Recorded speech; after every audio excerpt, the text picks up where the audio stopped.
সব সময় আল্লাহর কাছে এই দোয়াটা যেন আমরা করি, আল্লাহ কিয়ামতের দিন তুমি আমার হিসাব নিও না,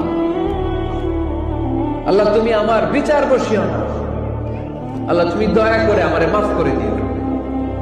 আল্লাহ যার বিচার করবেন ও জাহান্নামে যাবে, আর যার বিচার করবেন না সে জান্নাতে যাবে।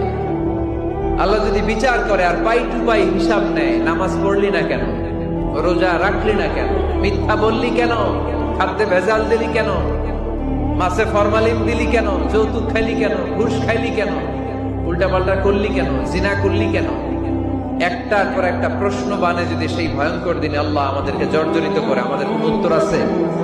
সেদিন আমাদের বাঁচার কোন উপায় আছে?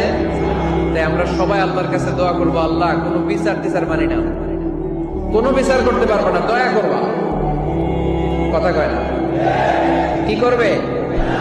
এবার আওয়াজ করে বলেন, বিচার চান না দয়া চান?